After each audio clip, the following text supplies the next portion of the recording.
we have 5 funds that are pretty much structured in a way that addresses different parts or different parts of a life cycle of a business.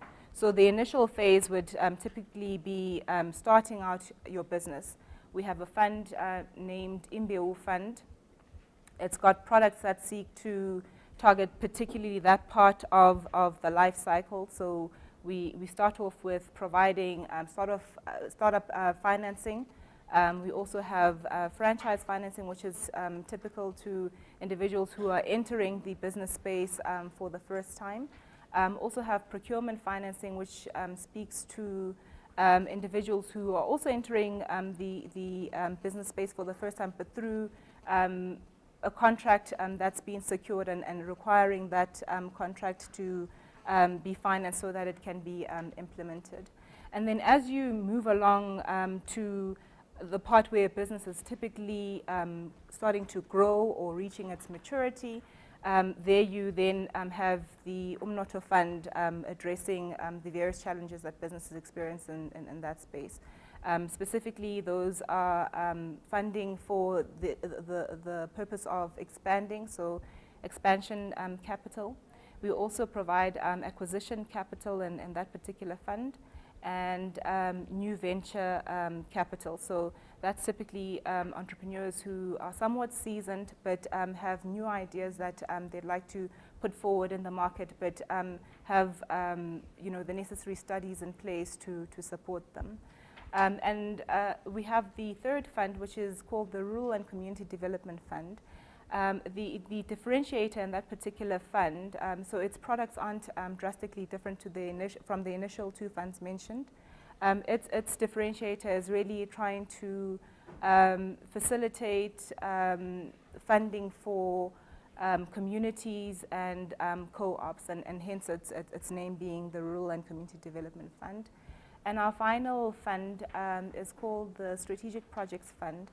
And there we try to initiate projects from start. So as opposed to the first 2 funds coming in at a point where a concept has been proven and all it requires is money, this particular fund seeks to finance the proving of a concept so that black entrepreneurs come into the development of concepts and businesses at an early stage, as opposed to only participating where you have development and a premium is attached to that. So those are the 4 funds that have historically been available at the NEF. And now, because we've identified the need to have a fund that focuses primarily and particularly on women, a new fund has been established called the Women Empowerment Fund. The products that are housed in that fund are not different to the other funds that we have within the NEF. Its differentiator is the fact that we want to focus primarily on women. We have at the NEF what we call an empowerment dividend, and this is effectively what drives us on a daily basis and what we look at when we consider transactions. The empowerment dividend constitutes the following 5 aspects. Job creation, as you mentioned earlier on. When you start up or grow a business, you assist in the creation of jobs countrywide. So job creation is a big factor for us. The second one being women empowerment, and hence the reason we're here today.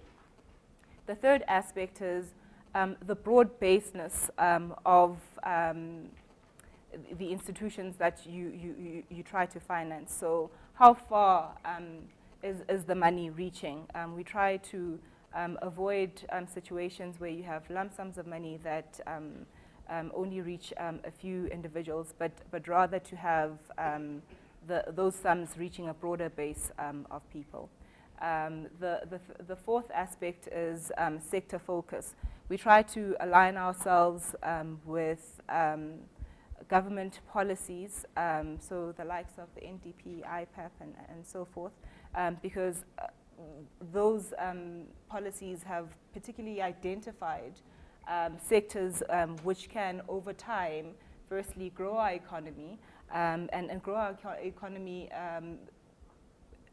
ultimately resulting in creation of jobs and socioeconomic issue addressing through that. So job sector focus is an imperative for us.